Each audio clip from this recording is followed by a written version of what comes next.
안녕하세요. 차교수와 기초물리 시간입니다. 6번째 모나크 기초물리 시리즈죠. 챕터 6 충격량과 운동량. 충격량은 언제 나오냐면 두 물체가 충돌할 때 나옵니다. 충돌할 때는 짧은 시간 동안 서로 힘을 주고받습니다. 여기 그림에 나온 것처럼 공2가 질량이 m2인 공2가 지금 속도 v2로 왼쪽으로 지금 가고 있습니다. 그리고 질량이 m1인 공1은 지금 정지해 있는데 충돌하자마자 즉시 델타 T1이라는 짧은 시간 동안 공1에 힘 F1을 작용한다고 하겠어요. 그러면 그 짧은 시간 동안에 뉴턴의 운동법칙이 성립하죠. 그 뉴턴의 운동법칙이 뭐가 되냐면 F1은 M1 델타 T1분의 델타 V1 이렇게 되죠. 그리고 그 다음 순간은 어떻게 하냐? 그 다음 순간은 힘이 조금 변한다고 하겠어요. 그러면 그때는 델타 T2 동안 작용한다고 하면 F2는 M1 델타 T2 분의 델타 V2 이렇게 되겠습니다. 델타 V2는 두 번째 시간 간격 델타 T2 때 속도가 변화한 양이 되겠어요. 또 그 다음 간격 이렇게 계속 생각할 수가 있겠죠. 이때 F3는 M1 델타 T3분의 델타 V3 이렇게 하는 것을 계속할 수가 있습니다. 이렇게 계속한 것을 이번에 어떻게 쓰냐면 양변에 델타 T1을 곱하겠습니다. 자, 이건 언제까지 계속이 되냐면 충돌한 다음에 다시 떨어질 때까지 계속되죠. 충돌하고 있는 동안에는 그 안에서 복잡한 일이 벌어집니다. 그때 일정한 힘이 작용하는 게 아니라 막 변하는 힘이 작용하는 것이죠. 그래서 이 식을 뉴턴의 운동 방정식을 양변에 델타 T1을 곱하면 자 F1 델타 T1은 M1 델타 V1 이렇게 되는데 델타 V1이라는 건 무엇입니까? 델타 T1 동안의 속도 변화량 그때 속도 변화량이 V2까지 변했다고 하겠어요. 그러면 V2 빼기 V1이 되는 것입니다. 그 다음 순간, 그 다음 델타 T2 동안에는 이제 또 델타 T2를 곱하면 이렇게 되겠죠. 그리고 또 그 다음 순간은 이제 이런 식으로 되겠습니다. 이렇게 반복이 될 텐데, 자, 이런 것을 전부 다 그냥 더해 보겠습니다. 더하면 어떻게 되냐면 좌변은 그대로 더해지겠죠. 그런데 우변은 보세요. 저기 맨 위에 있는 V2와 그 바로 밑에 있는 마이너스 V2가 상쇄됩니다. 그래서 뭐가 남냐 하면 충돌하기 시작해서 끝날 때까지 충돌하기 시작할 때의 속도를 VI라고 그러고 충돌이 끝나는 두 공이 떨어졌을 때의 속도를 VF라고 하면 마지막 VF 빼기 V1 이렇게 되는 거 우리가 알 수가 있죠. 이렇게 표현이 되기 때문에 이것을 쉽게 기술할 수 있게 하기 위해서 새로운 물리량을 도입하는데 이때 도입하는 물리량이 바로 무엇이냐면 충격량이고 그 충격량이 바로 좌변입니다. 그래서 이 좌변은 어땠습니까? 잘게 시간으로 잘라가지고 그때 힘이 막 변하고 있으니까 변하는 힘에다가 델타 T1 곱하고 F2에다가 델타 T2 곱하고 이런 걸 다 더하는 것이죠. 이것을 무엇이라고 부르냐 하면 충격량이다. 이렇게 부르겠습니다. I라고 쓰는데 자, 이 충격량은 그래프로 표시할 것 같으면 시간이 흐름에 따라서 공2가 공1한테 작용하는 힘이 이런 식으로 변한다고 할 수가 있겠어요. 이걸 계산을 편하게 하기 위해서 좀 이렇게 잘랐습니다. 잘라서 근사식으로 이렇게 계산을 한 것이죠. 그래서 맨 처음에는 델타 T1 곱하기 처음 높이 F1, 그 다음에 델타 T2 곱하기 그 다음 높이 F2 이런 식으로 한 것입니다. 엄밀하게는 이게 무엇이 돼야 되겠습니까? 간격이 더 짧아지면 이것이 적분으로 되겠죠. 그래서 두 물체가 충돌하는데 그때 한 물체가 다른 물체한테 작용한 힘은 시간에 따라서 변하고 그 구체적인 형태는 어떻게 생겼는지 모르지만 알기가 힘들죠. 그 전체는 무엇으로 알 수 있냐면 이 우변으로 알 수 있습니다. 그래서 좌변, 변하는 힘을 시간에 대해서 적분한 거 이것을 임펄스, 충격량이라고 부르고 이 값은 힘을 측정해서 계산하는 것이 아니라 우변으로 계산합니다. 그 우변은 바로 뭐라고 그랬어요? 맨 나중 V2 빼기 맨 처음 V1이었죠. 자, 우리 이렇게 적분을 했을 때 이것을 전체 변하는 힘을 하나의 평균하는 전체 간격 두 물체가 접촉한 시간 간격이 델타 t라고 하고 그때 평균이 f라고 한다면 이것은 어떻게 표현할 수가 있냐면 그 적분한 값은 f의 평균 곱하기 델타 t 이렇게 근사적으로도 표시할 수가 있겠습니다. 그러면 이제 우리 운동량을 정의합니다. 운동량을 정의하면 이 임펄스 값을 쉽게 알 수가 있어요. 왜 그러냐면 처음 속도하고 맨 낮은 속도는 아주 쉽게 구할 수가 있기 때문입니다. 그래서 운동량은 어떻게 정의하냐면 질량 곱하기 속도예요. 질량이 m인 물체가 속도 v로 움직이면 그 둘을 곱하는 것을 물체의 운동량이라고 이렇게 부르고 이 운동량은 벡터량입니다. 자, 그래서 보면 아까 그 식에서 보면 좌변은 임펄스였죠. 충격량이었죠. 우변은 어떻습니까? 우변은 나중 운동량 빼기 처음 운동량. 처음 운동량은 뭐예요? 힘이 작용하기 시작해서 그때 맨 처음에 움직인 속도 곱하기 질량이죠. 그 다음에 나중은 이제 둘 떨어진 직후에 그때 속도 곱하기 질량인데, 자, 그러면 이때 충돌하기 직전에 그 속도는 쭉 안 변합니다. 물체가 힘을 안 받으니까. 그 다음에 두 물체가 떨어진 다음에 VF로도 쭉 안 변해요. 그래서 이 물체는 처음에는 쭉 VI로 오다가 충돌하면서 속도가 변해서 충돌이 이제 끝난 다음에는 VF로 쭉 가는 것입니다. 그래서 이 운동량 변화량은 쉽게 구할 수가 있습니다. 측정으로 쉽게 구할 수가 있어요. 대신 충돌하는 동안 작용한 힘은 엄밀하게 구하기가 어렵죠. 그런데 그 힘에다가 충돌한 시간 간격을 곱한 충격량은 운동량의 차이, 운동량 변화량으로 알 수 있는데, 그래서 우리 어떻게 얘기할 수가 있냐면 충격량은 운동량 변화량이다, 이렇게 이야기할 수가 있겠습니다. 이때 우리 운동량 보존이라는 개념을 도입할 수가 있습니다. 운동량 보존이 충돌 문제에서는 성립해요. 자, 이거 어떻게 유도하는지 보겠습니다. 자, 보면 아까 두 공이 충돌했죠. 아까 어떤 것만 했냐면 공 2가 공 1에 작용하는 힘만 생각했습니다.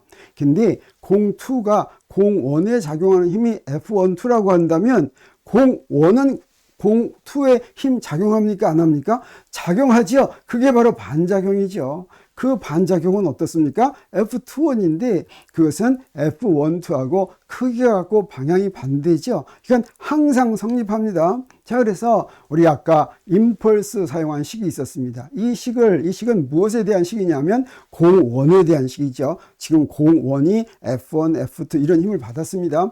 근데 F1, F2 이런 힘을 받고 있는 동안에 공 2는 공 1으로부터 또 힘 받았죠. 그건 어떻게 쓸 수가 있냐면 이렇게 쓸 수가 있어요.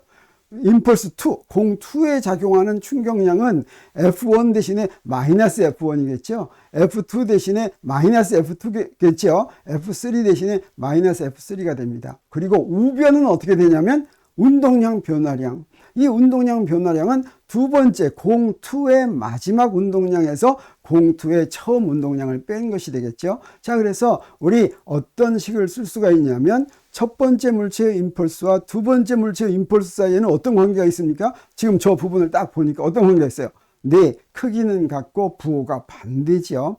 그러면 우변에 대해서도 그렇게 쓸 수가 있습니다. 운동량 변화량에 대해서도. 그래서 운동량 변화량에 대해서도 공 1의 운동량 변화량은 뭐와 같으냐면 공 2의 운동량 변화량에 마이너스를 앞에 붙인 것과 같죠. 자, 이것을 이항하겠습니다. 어떻게 이항을 하냐면, 네, 좌변은 전부 나중 운동량을 쓰고 우변은 전부 처음 운동량을 쓰겠어요. 그래서 좌변은 첫 번째 공의 나중 운동량, 두 번째 공의 나중 운동량이죠. 우변은 뭐예요? 첫 번째 공의 처음 운동량, 그 다음에 두 번째 공의 처음 운동량이죠. 자, 이것은 우리한테 무엇을 얘기해 줍니까? 나중이건 처음이건 운동량, 두 공의 운동량을 합했더니 그 값이 어떻다는 겁니까? 같다는 거죠. 이렇게 어떤 것이 같다고 유지될 때 이것을 뭐라고 그러냐면 보존된다, 이렇게 얘기하고 이것을 보존법칙이라고 합니다. 그래서 이게 바로 운동량 보존법칙인데,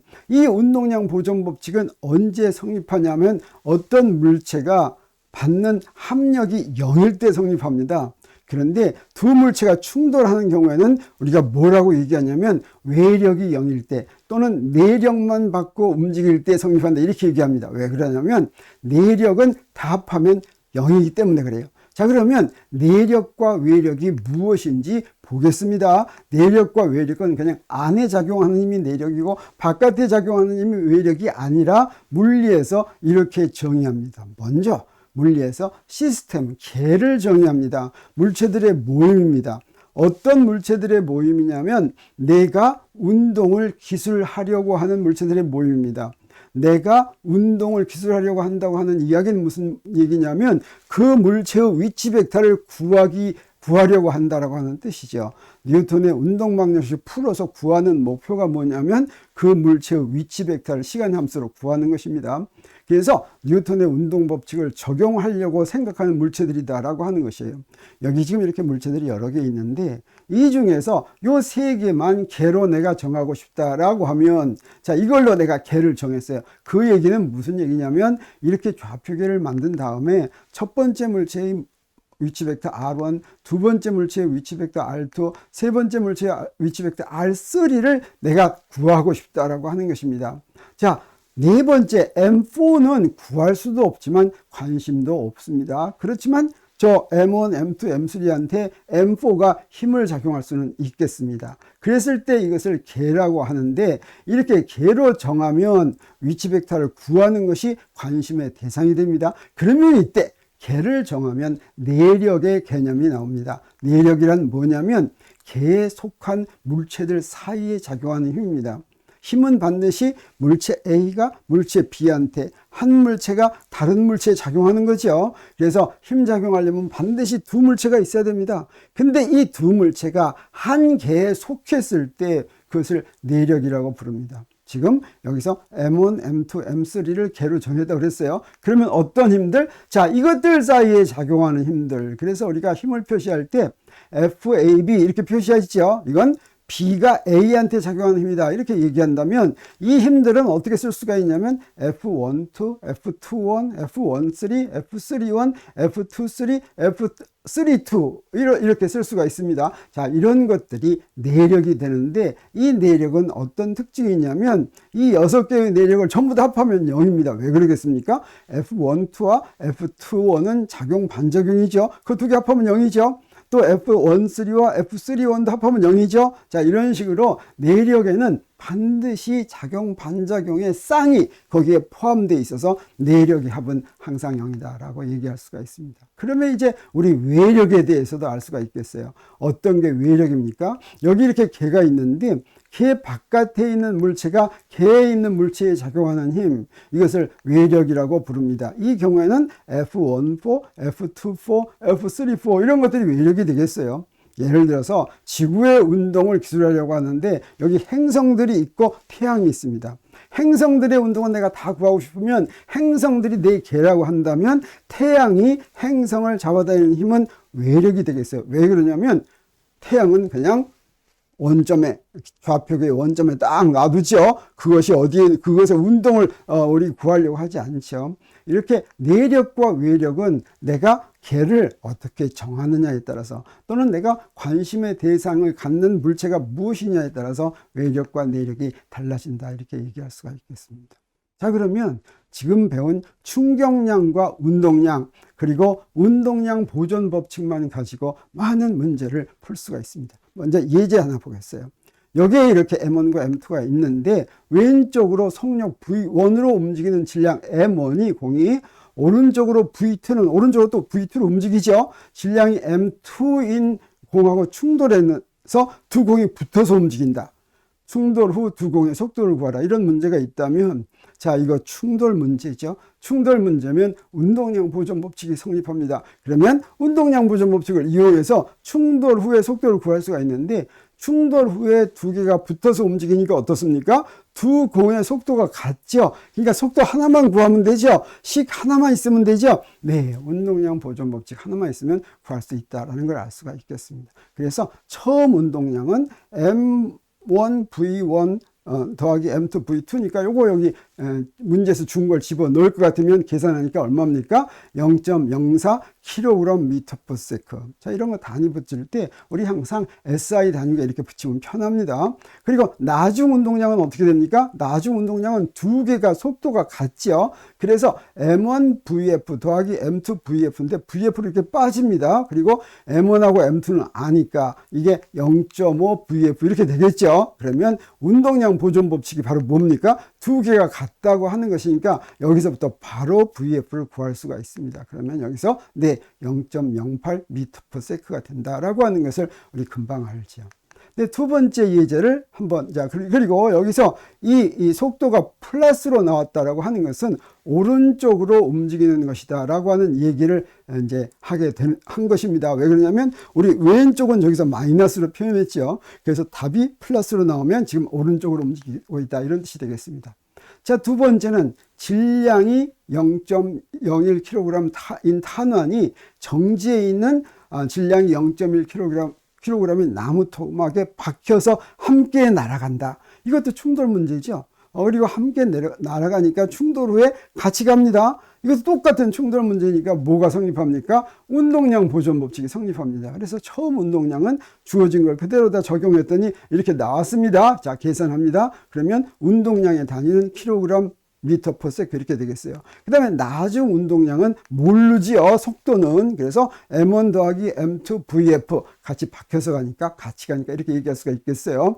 자, 그러면 M1 더하기 M2 하면 0.11 VF 이렇게 됩니다. 그래서 요 두 개가 운동량 보존이니까 요 두 개가 같다라고 놓고 풀면 VF를 바로 이렇게 구할 수가 있고 9.1 미터 퍼 세크가 됐습니다. 그리고 플러스니까 이것도 역시 오른쪽으로 움직인다, 이렇게 얘기할 수가 있겠습니다.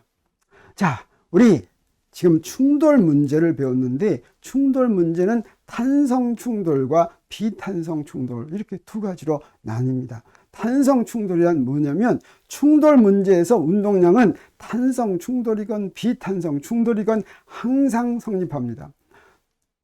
운동량이 보존되는 조건은 합력이 0 또는 외력이 0인 경우인데 충돌 문제란 뭡니까? 관심을 갖고 있는 물체가 충돌하는 두 물체죠. 그리고 충돌 문제에서 받는 힘은 한 물체가 다른 물체를 때리는 힘, 이 물체가 저 물체를 때리는 힘 두 개밖에 없어요. 내력이죠. 내력만 작용하면 그 둘을 합하면 어떻게 됩니까? 0이죠. 그래서 충돌 문제의 경우에는 어떤 경우든지 항상 운동량이 보존된다라고 하는 것이죠. 그래서 충돌, 그런데 탄성 충돌이란 뭐냐? 여기서 운동 에너지가 바뀌지 않으면, 충돌 전과 충돌 후에 운동 에너지가 바뀌지 않으면 그러면 탄성 충돌이라고 합니다.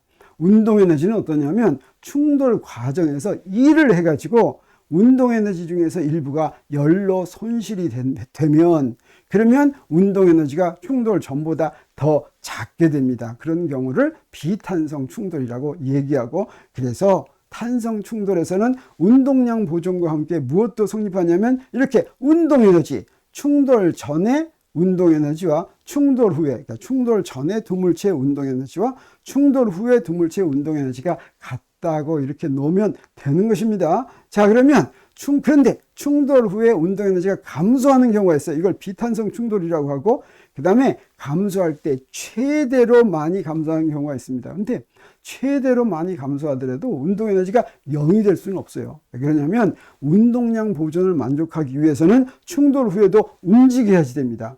근데 충돌 후에 운동 에너지가 0이려면 둘 다 안 움직여야지 돼요. 그래서 충돌 후에 반드시 움직여야지 되는데, 그래서 운동 에너지가 완전히 0은 안 됩니다. 자, 그러면 언제가 완전 비탄성 충돌이냐면 가장 운동 에너지 손실이 많은 경우, 이 경우가 두 물체가 결합해서 움직이는 경우, 앞에 예제에서 봤었죠. 두 물체의 속도가 같은 경우입니다. 그 경우가 운동 에너지가 최대로 손실되는 경우고 그것을 완전 비탄성 충돌이다, 이렇게 얘기합니다. 그래서 정리하면 충돌 문제란 충돌 전 속도를 알고 충돌 전 질량을 알고 충돌을 했습니다. 이때 운동량 보존은 항상 성립합니다. 조건이 바로 뭐냐면 외력이 합이 0인데 충돌 문제에서는 언제나 이것이 성립하는 것이죠. 그래서 충돌 문제에서는 운동량이 항상 보존이 되는데, 자, 우리 탄성 충돌을 우리 한번 1차원 탄성 충돌을 보겠어요. 1차원 탄성 충돌은 직선 위에서만 가는 경우입니다. 그래서 충돌 전에 이렇게 있다면, 자, 저 V2가 오른쪽으로 가면 V1이 조금 더 커야지 이게 충돌하겠죠. 자, 이런 경우에 자, 충돌선이 이렇게 생겼어요. 충돌을 한 다음에 충돌 후에 이제 갑니다. 똑같은 직선 위에서 이렇게 갑니다. 이때 탄성 충돌이라고 한다면 문제에서 준 게 뭐냐면 질량이 주어지고 충돌 전 두 속도가 주어집니다. 직선 운동이니까 다른 성분 필요 없이 그냥 숫자 하나씩으로 되는 거예요. 그리고 구하는 물량이 바로 뭐냐면 충돌 후의 속도 V1'과 V2'을 구하는 것이 1차원 탄성 충돌 문제의 목표입니다.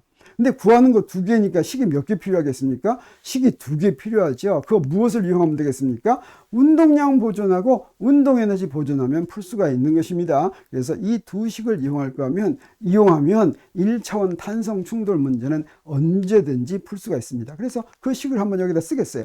운동량 보존은 뭐예요? M1 V1 더하기 M2 V2는 M1 V1' 더하기 M2 V2' 이렇게 되죠. 운동 에너지 보존은 뭡니까? 2분의 M1 V1 이렇게 되죠. 자, 요것을 연립으로 풀어서 V1'과 V2'을 구하는 것인데 처음 이걸 풀려고 하면 2번 식이 2차 방정식이기 때문에 굉장히 어렵습니다. 근데 여기서 잊어버리지 마세요. 요거 이용하면 바로 풀 수가 있습니다. 비결이 있는데 그 비결이 바로 뭐냐면 이항을 합니다.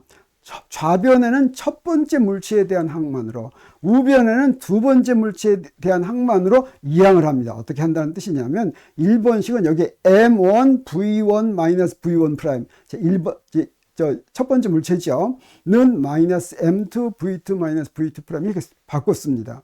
그 다음에 운동에너지 보존 법칙도 그런 식으로 바꿔 쓰는데 2분의 1은 다 똑같으니까 없앴습니다. 자, 그래서 4번식과 같은 식이 되는데 이 식을 가지면 어떻게 만들 수가 있냐면 4식을 3식으로 나누면 아주 간단한 식이 됩니다. 이 5식이 됩니다. 그래서 어떻게 풀면 되냐면 자, 5식과 3식을 가지고 풀면 이제 연립 1차 방정식이 되는 것이죠. 그러면 V1', V2'을 쉽게 구할 수가 있습니다.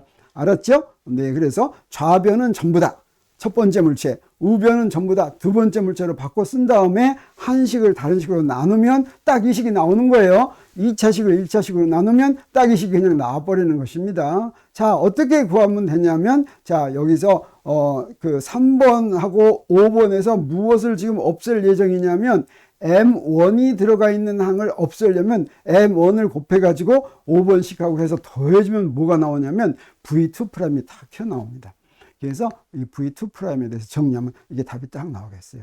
그리고 이번에는 어떻게 하냐면 네, 5번씩에다 M2를 곱해가지고 3번씩에서 빼면 그러면 V1'이 있는 식이 딱 나옵니다. 그래서 V1'으로 정리하면 이렇게 되죠. 이 두 식이 대칭적이다라고 하는 걸 우리 보면 알 수가 있겠죠. 그래서 여기서 답에서 구했습니다. 이렇게 답을 구하면 항상 이렇게 문자로 답을 구하면 특별한 경우를 한번 계산해 보는 게 재밌습니다. 자, 어떤 경우냐면 예를 들어서 M1이 M2보다 굉장히 크다. 여기 돌멩이 하나 있는데 바위가 이렇게 온다면 어떻게 되겠습니까? 자, 큰 것을 근사할 경우에는 큰 것으로 나눕니다. 왜 그러냐면 큰 것의 근사식은 구하기 어려워요. 나누면 0으로 되는 근사식은 구하기가 쉽습니다. 그래서 큰 것으로 나누면 M1분의 M2는 0으로 보낼 수가 있겠죠. 분자와 분모를 M1으로 나눈 다음에 M1분의 M2를 다 0으로 보내면 뭐만 남습니까? V1이 남죠. 그래서 M1이 굉장히 크면 V1은 속도 안 변하고 그대로 간다라고 하는 결과, 그럴듯한 결과가 나왔죠. 그러면 두 번째 건 어떻게 될까요? 두 번째 건 재밌게 2배의 V1보다도 조금 그 뒤를 쫓아가는 거 우리가 알 수가 있습니다. 네, 아주 재밌는 결과가 나옵니다. 자, 이번에는 두 개가 같으면 어떻게 될까? M1과 M2가 같으면, 그러면 이 식에다가 M1과 M2가 같은 걸 대입해서 대입하면 됩니다. 그냥 M으로 대입하겠어요. 그러면 V1'에다가 M을 대입하니까 어떻게 됩니까? 재밌습니다. V2가 됩니다. 그래서 첫 번째 물체의 나중 속도는 두 번째 물체의 처음 속도가 돼요.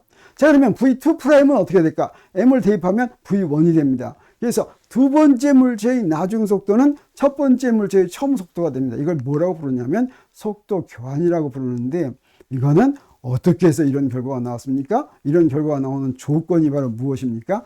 1차원 운동입니다. 또 하나는 뭡니까? 탄성 충돌입니다. 운동량과 운동에너지가 다 보존이 돼요. 또 하나는 뭡니까? 질량이 같습니다. 그래서 질량이 같으면서 1차원 탄성 충돌하면 속도 교환이 이루어진다. 우리 이거 당구 칠 때 가끔 경험합니다. 당구를 치는데 정면 충돌을 딱 시키면 어떻게 돼요? 내가 친 공이 거기서 딱 멈추고 맞은 공이 앞으로 나가죠. 이게 바로 속도 교환이 일어나는 것입니다. 또, 자, 이런 것도 보죠. 이게 뭡니까? 뭐, 뉴턴 요람인가 이런 거죠. 이게 바로 뭡니까? 속도 교환이 일어나고 있는 것이죠. 지금 이게 탄성 충돌이 막 연달아서 일어나는 것이다. 이렇게 얘기할 수가 있겠습니다. 자, 그러면 이제 문제를 풀어보겠습니다. 선다형 문제. 자, 이런 문제입니다. 여기 B는 정지해 있고 A가 갑니다. 여기 마찰이 없어요. 여기서 가서 충돌한 다음에 위로 올라가는데, 자, 이런 문제에 대해서 자, 이런 질문을 하겠어요. 첫 번째 질문. 충돌 전 두 상자 시스템의 총 운동량을 구하라. 여기서 질량이 주어지고 속도가 주어졌죠. 그래서 충돌 전에는 질량 주어지고 B는 정지해 있습니다. 그러면 충돌 전 총 운동량은 그냥 MV 그냥 더하면 되겠죠. 그래서 처음 운동량은 MAVA 더하기 MBVB 이러면 되겠죠. 그래서 주어진 거 다 대입하니까 뭐가 되겠습니까? 네, 여기서 단위는 그냥 SI 단위가 쓰면 됩니다. 그래서 이거 다 계산을 했더니 0.03kg/m/s 이렇게 되죠. 네, 그래서 A번이 답이 됐습니다. 자, 그러면 요 똑같은 문제인데 충돌 직후 두 상자가 함께 움직이는 속도를 구하라. 이게 무슨 충돌입니까? 완전 비탄성 충돌이죠. 완전 비탄성 충돌에서는 식 하나만 있으면 되죠. 뭐만 이용하면 됩니까? 운동량 보존 법칙만 이용하면 되죠. 그래서 처음 운동량 구해놓고 그 다음에 나중 운동량 아까 한 것처럼 구하면 어떻습니까? 네, 이렇게 나오면 두 개 갖다가 놓으면 바로 나중 속도 구해지죠. 그래서 운동량 보존을 이용해서 나중 속도를 딱 구했더니 네, 0.2m/s. 이것도 숫자를 다 구한 다음에 나중에 SI 단위 붙이면 됩니다. 그래서 B번이 답이구나 하는 것을 우리 알겠습니다. 자, 그러면 세 번째 문제는 충돌 직후 두 상자가 함께 움직일 때, 네, 충돌할 때는 이건 완전 비탄성 충돌했습니다. 두 상자의 운동 에너지를 구하라. 자, 운동 에너지가 보존이 안 되죠. 그래서 처음 운동 에너지와 같지 않겠죠. 충돌 직후 운동 에너지라고 하면 충돌 직후 속도를 알았으니까 뭐만 하면 됩니까? 운동 에너지 식에 대입하면 되겠네요. 그래서 충돌 직후 속도를 구해놨으니까 우리 운동 에너지는 2분의 1 MA 더하기 MB VF 제곱하죠. 여기다 대입만 하면 된다라고 하는 걸 우리가 알 수가 있고, 그래서 대입한 값의 단위는 뭐겠어요? SI 단위계의 1의 단위 주를 이렇게 붙여주면 되겠습니다. 자, 그래서 이것도 D번이 답이 되네요. 네, 그리고 네 번째 문제. 자, 두 상자가 경사면에서 올라간 최고 높이를 구하라. 네, 이것도 완전 비탄성 충돌을 한 다음에 올라간 것이죠. 그럴 때 이제 여기는 무엇을 이용하겠습니까?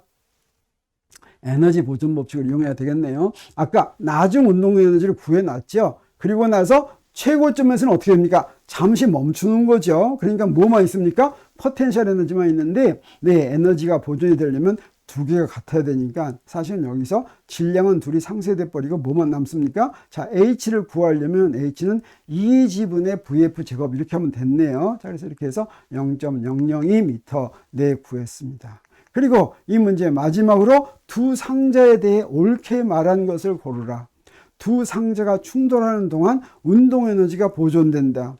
충돌해서 어떻게 됐습니까? 하나가 붙었죠. 그러면 운동 에너지가 보존이 됩니까? 안 됩니까? 붙는 동안에 1에 의해서 운동 에너지가 손실됩니다. 네, 그 다음에 두 상자가 경사면을 올라가는 동안 운동 에너지가 보존된다. 위로 올라가면 점점 속도가 느려지죠. 운동 에너지가 포텐셜 에너지로 바뀌죠. 보존이 안 되네요. 두 상자가 경사면을 올라가는 동안 운동량이 보존된다. 어떻습니까? 운동량이 보존되려면 속도가 일정해야 되겠죠. 속도, 자, 힘이 작용하기 때문에, 외력이 작용하기 때문에 운동량이 보존되지 않죠. 그래서 이 세 가지, 내 탄성 충돌이 아니고 경사면을 올라가고 내 외력이 작용하고 이래서 세 가지가 다 일어나지 않는다라고 하는 것을 우리 알 수가 있겠습니다. 자, 그러면 다른 문제 하나 보겠어요. 20m/s의 속력으로 달리는 질량이 160kg인 자동차를 2.5초 안에 세우기 위해서 자동차에 적용할 평균 힘을 구하라. 네, 이거 충격량이 운동량 변화량과 같다는 걸 이용하는 것이네요. 그래서 충격량을 구하는데 힘을 모르고 시간 간격만 알죠. 그래서 2.5F 이렇게 됐습니다. 자, 그 다음에 운동량 변화량은 어떻게 됩니까? 네, 처음에는 움직이고 있었지만 정지시키려면 나중 속도가 0인 거죠. 그래서 처음 속도는 20, 그 다음에 나중 속도는 0 해가지고 했더니 어떻게 됩니까? 요게 마이너스가 나오죠. 그래서 두 개가 같다. 충격량과 운동량 변화량이 같다라고 해서 풀면 뭐가 나오냐면 F는 마이너스 1280N인데 이 힘은 어때요? 처음에 속도 방향과 반대 방향으로 작용해야지 된다. 그래서 앞에 마이너스가 붙은 것이죠. 그래서 필요한 힘은 필요한 평균 힘 2.5초 동안 작용할 평균 힘은 1280N인 것을 우리가 알 수가 있겠습니다. 자, 질량이 같은 두 공이 같은 속력으로 다가와서 충돌했어요. 이 충돌이 탄성 충돌이면 탄성 충돌 후 두 공의 속력에 대해 옳게 말한 것을 고르라. 두 공이 어때요? 같은 속력으로 다가왔다 그랬네요. 질량도 같고. 자, 그러면 우리 뭘 알 수가 있습니까? 처음 총 운동량이 어떻게 되겠어요? 질량 같고 속도가 부호가 반대니까 0이죠. 자, 그러면 처음 총 운동 에너지는 어떻게 되겠습니까? 운동 에너지는 0이 아니죠. mv 제곱이 되겠습니다. 그러면 충돌 후에 운동량은 얼마야 되겠습니까? 충돌 후에 운동량은 갖기 위해서는 충돌 후 속력이 같아야지만 운동량도 0이 되고 운동 에너지도 그대로 같겠죠. 이게 뭐냐면 속력이 같게 반대 방향으로 나가야 되겠죠. 그래서 어떤 답이 되냐면 충돌 후에는 속력이 같이 나간다. 충돌 전과 충돌 후에 속력이 같아야지 운동 에너지도 보존되면서 운동량도 0으로 같다라고 하는 걸 우리가 알겠습니다. 자, 똑같은 문제인데 만약에 이게 완전 비탄성 충돌이면 두 공의 속력에 대해서 옳게 말한 것을 완전 비탄성 충돌이라는 건 어떻게 하는 겁니까? 둘이 붙는 거죠. 결합해서 가는 거죠. 자, 그래서 충돌 전 운동량은 아까 한 것처럼 0이죠. 그 다음에 완전 비탄성 충돌이라는 건 어떤 거예요? 두 공의 속도가 같은 거죠. 자, 그래서 충돌 후 운동량은 어떻게 돼요? 요거 두 속도가 같으니까 MA 더하기 MV, VF 한데 이게 뭐가 같아야지 돼요? 네, 운동량은 항상 보존되죠. 이게 0이려면 MA 더하기 MB 곱하기 VF 한 게 0이려면 VF는 항상 얼마야 되겠습니까? 네, 이건 0일 수밖에 없죠. 그래서 이건 0이다 라고 하는 것이 답입니다. 자, 어떻습니까? 네, 운동량과 충격량에 대해서 가장 기본적인 것을 우리가 공부했습니다. 네, 자, 그래서 우리 기초 여기서 마치고 우리 다음 제7장에서는 서큘러 모션, 원운동을 합니다. 원운동과 구심력에 대해서 공부하겠습니다. 기대해 주세요.